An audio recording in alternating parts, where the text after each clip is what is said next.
एक समय की बात है। एक गांव में एक भूतिया घर था। गांव वाले डर से उस घर के आसपास नहीं जाता था।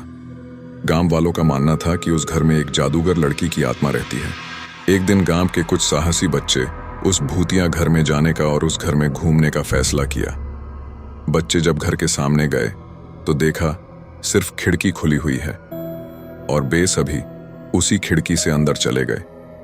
बे अंधेरे में घर के अंदर घूम ही रहे थे कि अचानक से खिड़की बंद हो गई। यह देखकर सारे बच्चे डर गए।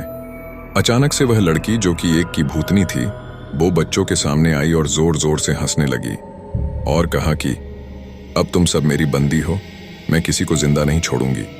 बच्चों को डर के मारे कुछ समझ नहीं आ रहा था, लेकिन फिर भी बेहिम्मत नहीं हारे और सब एक साथ मिलकर बाहर निकलने का रास्ता ढूंढने लगे।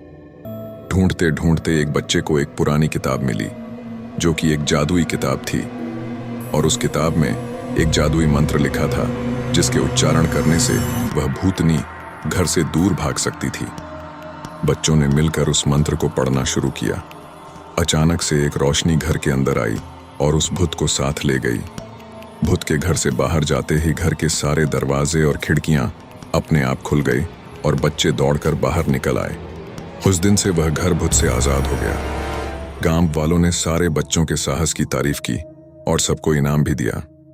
ये कहानी से हमें यह सीख मिलती है कि हमें कभी भी हार नहीं माननी चाहिए। और हाँ, अगर आपने कहानी पूरी समझी हो तो हमारे चैनल को भी सब्सक्राइब कर दीजिए ताकि ऐसी कहानी को सुनने के लिए मिल सके।